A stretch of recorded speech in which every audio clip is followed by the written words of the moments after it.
சரவணன், திமுக தமிழ்நாட்டில் இருக்கக்கூடாது, அகற்றப்பட வேண்டும்னு பிரதமர் பேசியிருக்கிறார். எப்படி எதிர்கொள்ள போறீங்க இந்த எச்சரிக்கையை? ஜீரோ. இது வந்து ஜீரோ. இதுக்கு வந்து நிறைய சிக்னிஃபிகன்ஸ் இருக்கு. திமுகவை ஒழிப்பேன் என்று சொன்னவர்கள், ஒழித்தவர்கள் வந்து ஜீரோ. தயாரிச்சு எடுத்துட்டே வந்துட்டீங்க. ஆமா. தமிழ்நாட்டுக்கு ஒன்றிய அரசு புயல் நிவாரணமாக கொடுத்த பணம் எவ்வளோனா ஜீரோ. இப்போ இந்த தேர்தலில் எத்தனை தொகுதிகளை ஜெயிக்க போறாங்கன்னு பாத்தீங்கன்னா ஜீரோ. பாஜக எத்தனை தொகுதிகளை ஜெயிக்க போகுதுன்னு பாத்தீங்கன்னா தமிழ்நாட்டில் 0 தொகுதிகள். சோ இதுதான் இந்த ஜீரோவோட சிக்னிஃபிகன்ஸ். பாஜகவுக்கும் இந்த பூஜ்ஜியத்திற்கும் நெருங்கிய தொடர்பு இருக்கிறது தமிழ்நாட்டை பொறுத்தவரை. இப்போ 400 சீட்டு இலக்கு உங்களுக்கு. இலக்கு எங்க வாய்ப்பு இல்லையா? அதுக்கு எங்க இலக்கு? 400ல பாதிக்கு மேல வந்தாலே பெரிய விஷயம் தான். பாதி கூட கிடைக்காது பாஜகவிற்கு இந்த தடவை. ஏன் அப்படின்னா 2019 அவர்களுடைய பெஸ்ட் பெர்ஃபார்மன்ஸ். இப்போ வட தெற்கு இந்தியாவில் எத்தனை தொகுதிகள் அவங்களால ஜெயிக்க முடியும்? கர்நாடகாவில் போன தடவை 25 சீட்டு ஜெயிச்சாங்க. அதனால இது வந்து இந்த தடவை 25 சீட் ஜெயிக்க முடியுமாங்க? கர்நாடகாவில் வாய்ப்பே கிடையாது. அது ஒரு கணக்கு இல்ல. தோல்வி பயம் முகத்துல தெரியுதுன்றது பெரிய வார்த்தை. அதை எப்படி நீங்க மதிப்பிடுறீங்க? எங்க அவங்க வெளிப்படுத்த? அதுதான் நல்ல கேள்வி. தோல்வி பயம் அவருடைய முகத்தில் தெரிகிறது அப்படின்னும் பொழுது அதைத்தான் எங்களுடைய தலைவர், தமிழ்நாட்டுடைய முதல்வர் தெளிவா சொல்லியிருக்காரு. எப்படி தெரிகிறது அப்படின்னா அவருடைய பேச்சில தெரிகிறது. எப்படி ஒரு பொய்யா பேசிட்டு போயிருக்காரு ஒரு இந்தியாவுடைய பிரதமர். தமிழ்நாடு வந்து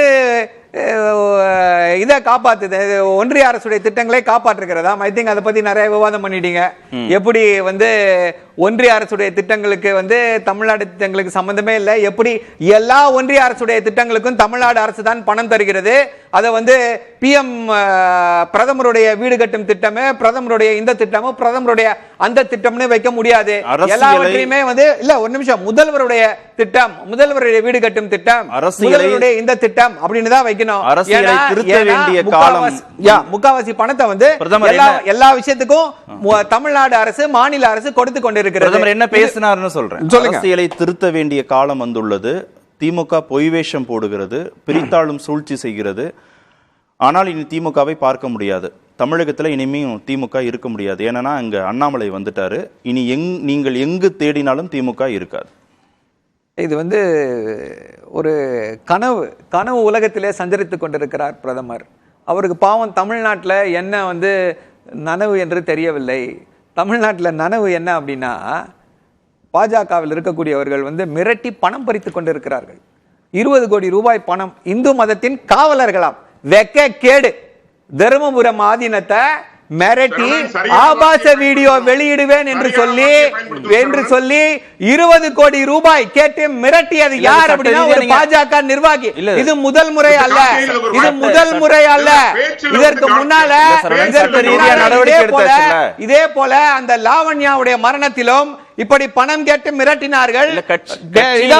ஒரே நிமிஷம். கட்சியில ஒரு சிலர் தவறு பண்ணுவாங்க. அது திமுகவில் இருக்கிறவங்களும் தவறு செய்வாங்க. பொதுமைப்படுத்த முடியாதல பாஜக. இத வந்து பாஜகவுக்கு இந்த லெசனை வந்து பாஜகவுக்கு எடுங்க. எப்படி வந்து பொதுமைப்படுத்த கூடாது அப்படின்ற லெசனை பாஜகவுக்கு எடுங்க. இன்றைக்கு என்ன அப்படின்னா இப்ப அந்த 20 கோடி ரூபாய்ன்றது வந்து சாதாரண பணம் இல்ல. ஒரு மாவட்ட நிர்வாகி வந்து 20 கோடி ரூபாய் பணம் கேட்கிறார்னா எந்த தைரியத்துல போய் இப்படி கேட்டு மிரட்டுகிறார்? யார் இதுக்கு பின்னால இருக்கிறா அப்படின்ற கேள்வி முக்கியத்துவம் பெறுகிறது. பாஜகவில் இருப்பவர்கள் இந்தியா தமிழ்நாட்டில் இருக்கக்கூடிய எல்லா திருடர்களையும் ரவுடிகளையும் பாஜகவில் சேர்த்துக்கிட்டு இப்படிதான் இருக்கும். அப்புறம் வந்து திமுக தீய சக்தி, திமுக பிரிவுவாத சக்தின்னு பேசுவதற்கு என்ன அருகதை இருக்கிறது இவர்களுக்கு? இவ்வளவு வார்த்தைகள் கடுமையா திமுகவை பார்த்து பிரிவினைவாதம்னு பேசுறாரு.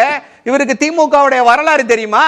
இல்ல பிரிவினைவாதம்னு பேசக்கூடிய யாருக்காவது, அது பிரதமராக இருந்தாலும் அவர்களுக்கு திமுகவுடைய வரலாறு தெரியுமா? 1962 போர், இந்திய சீனா போர், தனி திராவிடம் வேண்டும் என்று கோரிக்கை வைத்தார் பேரறிஞர் அண்ணா. அந்த கோரிக்கை வந்து சீனா போர் வந்த பிறகு தமிழ்நாடு ஃபுல்லா சென்று நிதி திரட்டி மொத்தமாக கொடுத்தது இந்திய ராணுவத்திற்கு. 1971 தலைவர் கலைஞர் இந்தியா பாகிஸ்தான் போர்.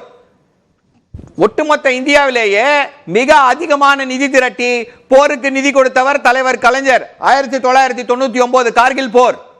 ஒட்டுமொத்த மாநிலங்களிலேயே தலைவர் கலைஞர் முதல்வர் அதிகமான நிதி திரட்டி கொண்டு போய் கொடுத்தது யார் அப்படின்னா தலைவர் கலைஞர். நீங்க வந்து எங்களுக்கு வந்து பிரிவினைவாதத்தை பத்தி தேசபக்தியை பத்தி பாடம் எடுக்கிறீர்களா? என்ன ஒரு நீங்களும் இரக்கமற்ற ஆட்சி நடத்துறாங்கன்னு பாஜக விமர்சிக்கிறீங்கல்ல?